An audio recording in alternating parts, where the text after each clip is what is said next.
Good morning, dear students. This is second part of this chapter. We have already covered in previous video like a new and divided nation. And second topic we have already covered in previous video. Our constitution is written. Okay, student, the formation of Indian constitution is very hard. मतलब ये पढ़ने के लिए बहुत ही कठिन था ये इसे बनने के लिए, क्योंकि different people different things in India date time. मतलब भारत के अंदर जो लोग थे उनकी सोच क्या थी वो अलग थी। पहले हम इसे कवर करेंगे, क्योंकि हम लोगों ने प्रीवियस क्लास में हम लोग ने फर्स्ट फीचर के बारे में ऑलरेडी हम लोग डिस्कस कर चुके हैं। You know, the Constituent Assembly was formed in 1946 with representatives from the different part of the India and from the different political parties. The main architect of the Indian Constitution was the Dr. B.R. Ambedkar ji, who was the chairman of the drafting committee. He believed that the political democracy had to be accompanied by social and economic democracy. A series of meetings were held between the 1946 to 1949 to discuss the future of the Constitution of India. The constitution came into effect on the 26th January 1950। आपको पता होगा कि जो constituent assembly यानी संवैधानिक सभा जो थी वो 1946 में अपने काम को करना चालू कर चुकी स्टार्ट कर दी थी। लेकिन हमारी जो संविधान सभा जो थी उसके अंदर जो पॉलिटिकल पार्टीज थी वो डिफरेंट थी, उनके रिलीजियस अलग थे। तो ऐसे समय में भारत को एक साथ लाना था। हम कैसे ला सकते थे? तो इसके लिए हमारे संविधान बने। ओके, जो हमारे ड्राफ्टिंग कमेटी के जो हेड थे उनका नाम था doctor B are Ambedkar ji, क्योंकि डॉक्टर बी अम्बेडकर जी इसके हेड थे और वो लोगों थे। तो ये लोग ने भारत के संविधान जो कि भविष्य में इसे लागू किया जाने वाला था, तो लोगों ने इस पर डिस्कस किया, अपना मंथन विचार किया, अपना प्रस्तुत लोग अपने ने किए, तब जाकर के 26 जनवरी 1950 में ये हमारे देश का संविधान इसे लागू किया गया। ओके, यहाँ तक हम लोगों ने डिस्कस किया था।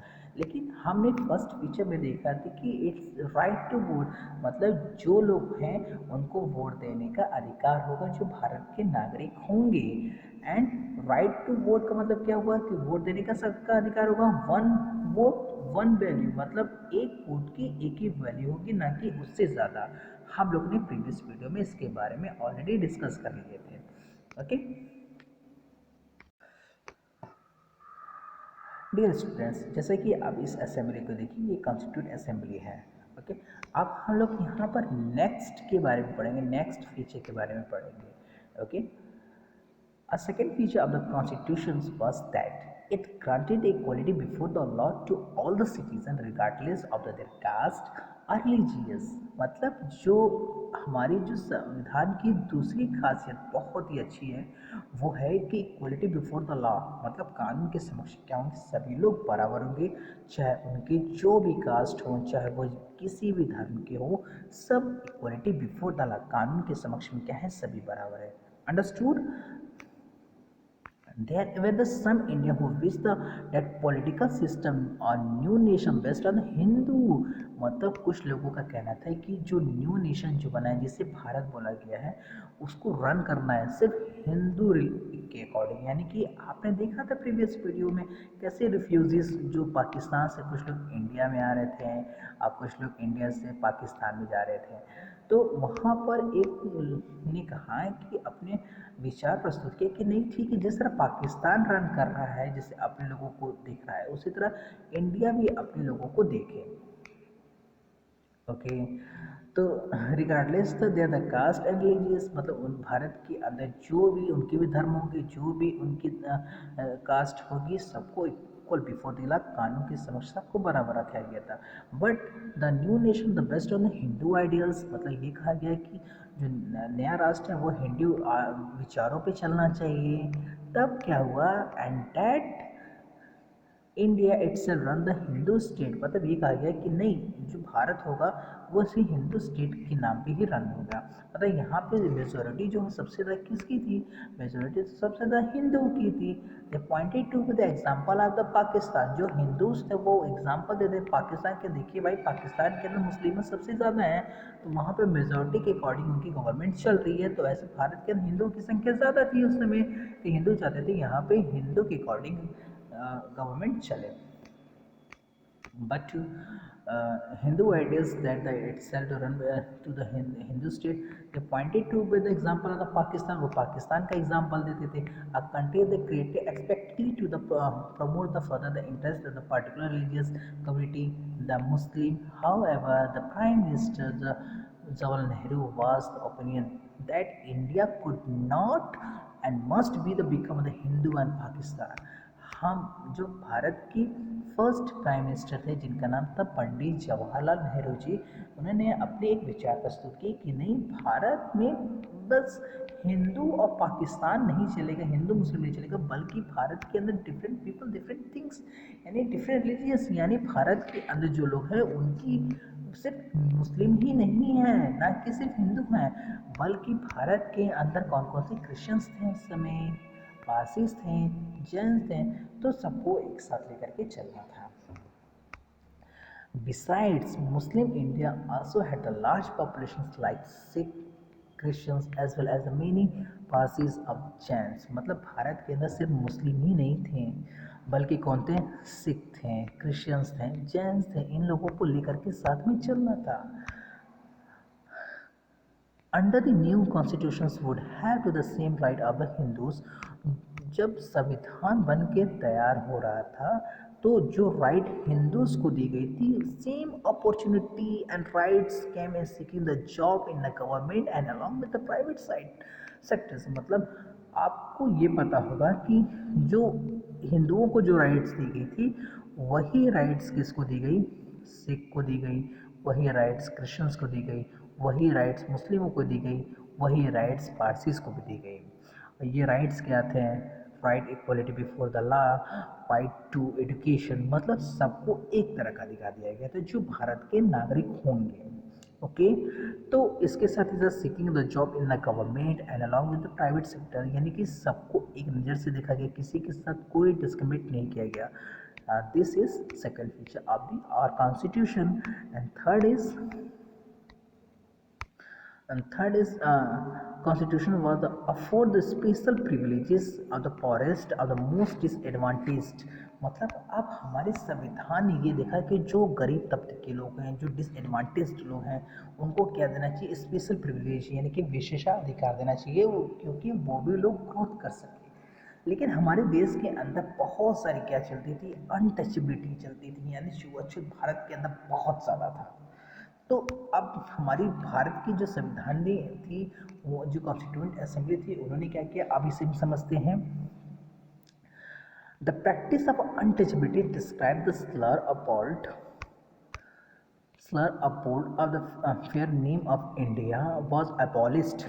मतलब अब हमारे देश के अंदर एबॉलिस्ट की जा रही थी किसे, अनटचेबिलिटी को। आप इतना समझिए, छुआछूत को धीरे धीरे खत्म किया जा रहा था। कैसे? For example, Hindu temples previously open to the only the higher caste. मतलब जो हिंदू के जो टेम्पल्स थे सिर्फ किसके लिए खुले थे, हायर कास्ट के लिए, यानी उच्च जाति के लिए। With the throne open the all including the former untouchables after the long debate. मतलब जो छुआछूत थी, यानी कि जो छोटी कास्ट के लिए, तो वो हिंदू टेम्पल्स में नहीं जा सकते थे, बल्कि कौन जाते थे, हायर कास्ट यानी उच्च जाति के लोग जाते थे।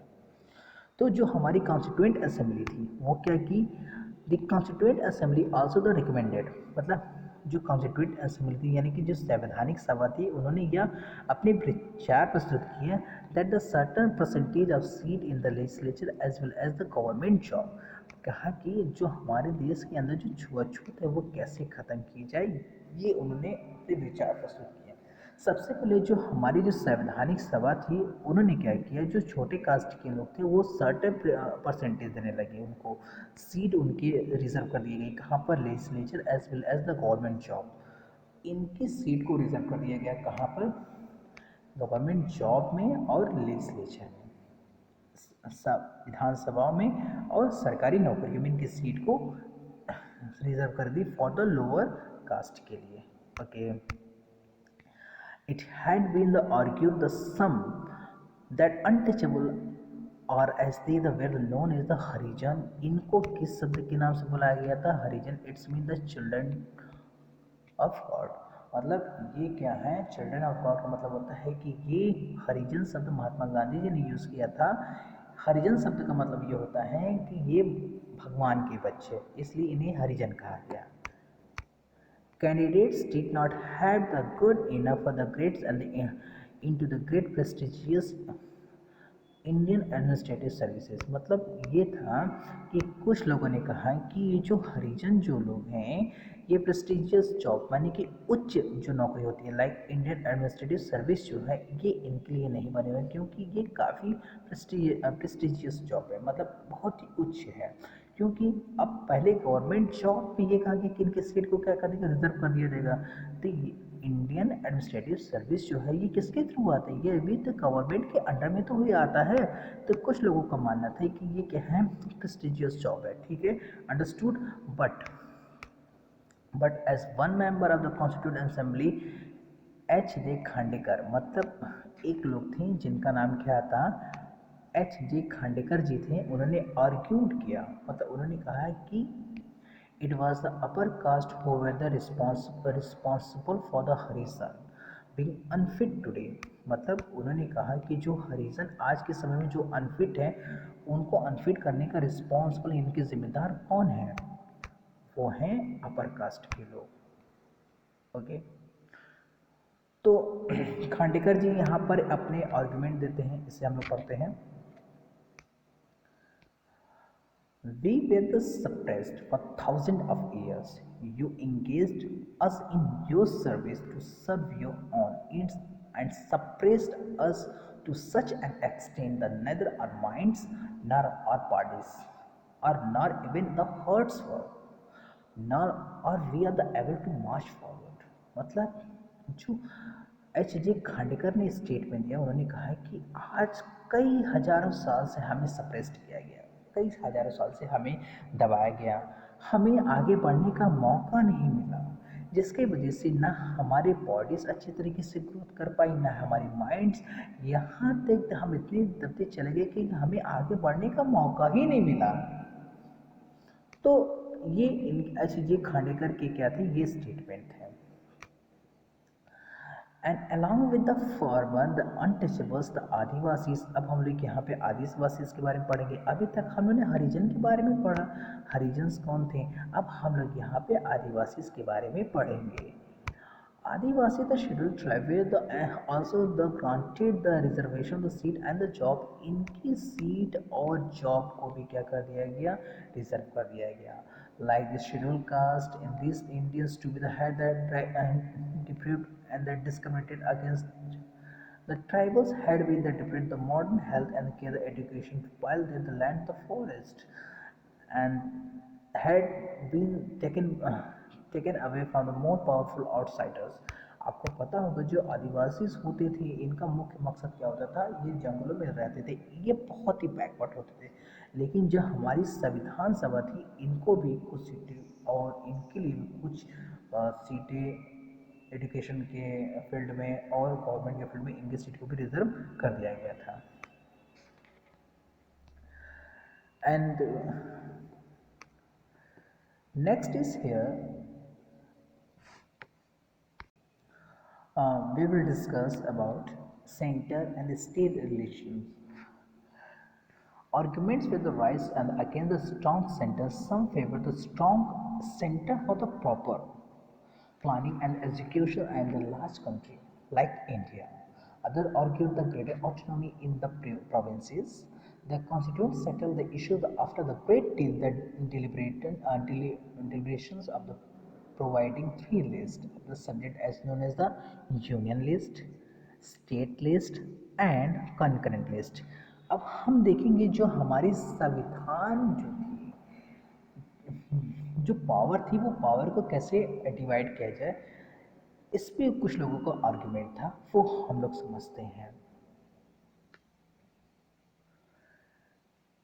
The Constituent Assembly they spent the many days after discussing the power between the central government and the versus those of the state government. मतलब जो हमारे लोग थे संविधान सभा के लोग बहुत दिनों तक ये विचार किया कि आखिर पावर किसके हाथ में दिया है, या तो सेंट्रल गवर्नमेंट के हाथ में होना चाहिए या तो स्टेट गवर्नमेंट में।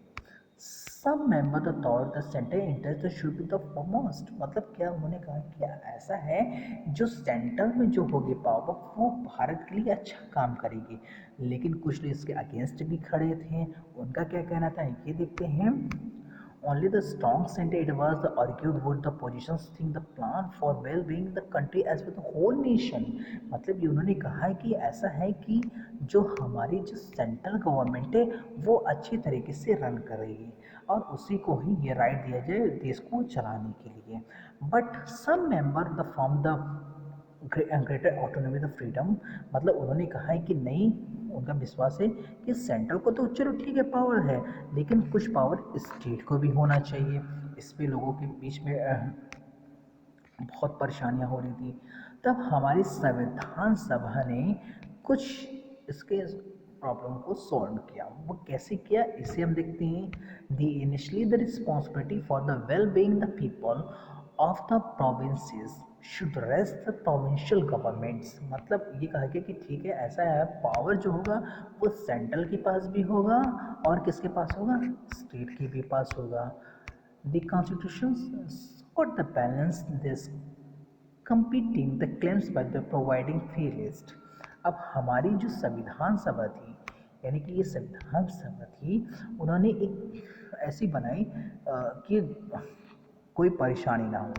Like union list, union list में क्या आते हैं, ओके, सेंट्रल लिस्ट में क्या आते हैं और कंकरेंट लिस्ट में क्या होते हैं, इसके बारे में आज हम लोग जानेंगे। The first is here union list. Union list with subjects such as the tax, defence and the foreign affairs, मतलब जो यूनियन लिस्ट होगी उसके अंदर में क्या आएंगे, टैक्सेस आएंगे, डिफेंस आएंगे, रक्षा आएंगे, फॉरेन यानी विदेशी मामले जो होंगी वो कौन देखेगा, हमारी यूनियन यानी कि सेंट्रल गवर्नमेंट देखेगी। Okay, and second is here state list. State list the subject such as the education and health, मतलब स्टेट के अंदर क्या क्या आएगी, स्टेट लिस्ट के अंदर एजुकेशन एंड हेल्थ आएगी, और चीज़ें भी आती हैं like police which would be the taken care the principal by the states, मतलब पुलिस जो होती है, एजुकेशन होती है, हेल्थ होती है, ये सब किसके अंदर आएगी, स्टेट लिस्ट में आएगी। लेकिन जब हम थर्ड लिस्ट की बात करते हैं, कनकरेंट लिस्ट के बारे में बात करते हैं, तो इसमें क्या आती है, इसे हम देखेंगे कि concurrent list under the which would the some subject such as the forest agriculture in which the centre and state would have the joint responsibility, मतलब कनकरेंट लिस्ट जो होती है इसमें हमारी यूनियन भी काम करेगी और स्टेट भी काम करेगी, ये दोनों मिलकर के इस पे वर्क करते हैं, किस पे, कंकरेंट लिस्ट पे, इसे बोलते हैं समवर्ती सूची। इन दोनों पे, इन दोनों लोग इस पे कंकरेंट लिस्ट पे वर्क करते हैं। Okay, and concurrent centre and state would have a joint responsibility, ये दोनों लोग रिस्पॉन्सिबल होंगे। Okay dear students, and next video हम लोग नेक्स्ट वीडियो में अनदर मेजर डिबेट के बारे में पढ़ेंगे। Okay students, thank you.